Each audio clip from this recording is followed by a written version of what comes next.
या रिसॉर्टच्या बाजूलाच ना एक छान असा सुंदर असा लेक आहे आणि लेकच्या समोरच बघा ना मस्तपैकी असा छान इन्फिनिटी पूल आहे. तर तुम्ही या रिसॉर्टला येताय तर तुम्ही या लेकला पण व्हिजिट करू शकता आणि मागे असा मस्तपैकी जो इन्फिनिटी पूल आहे तर त्याचा पण आनंद घेऊ शकता. तर या जरा बघूया. सो बघा हा असा छान असा इन्फिनिटी पूल आहे, क्लीन आहे आणि असा भला मोठा असा हा कोपिवलीचा डॅम्प आहे. आणि कुठे ना कुठेतरी ना या भागामध्ये जरा पाण्याचं दुर्भिक्षच होतं. जेव्हापासून हा डॅम बनला आहे तेव्हापासून इथे पाण्याची जी लेवल आहे तर ती पण वाढलेली आहे, त्यामुळे बऱ्यापैकी पाणी पण आहे.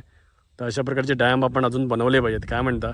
आणि बघा ना किती सुंदर अशी जागा आहे. ओके, संध्याकाळी इथे या किंवा अर्ली मॉर्निंग इथे या. आपलं जे रिसॉर्ट आहे तिथून ड्रायव्हिंग डिस्टन्सवरतीच आहे आणि तुम्ही इथे येऊ शकता.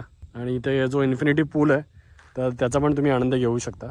इथे पण येऊन तुम्हाला स्विमिंग करायची आहे तर करू शकता तुम्ही.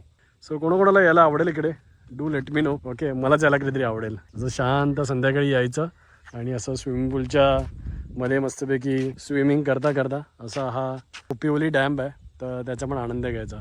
पावसामध्ये तर अजून भारीच वाटत असेल. आणि बघा ना इथे एक सुंदर असं आपलं झाड आहे आणि झाडाला छान फुलं लागलेली आहेत.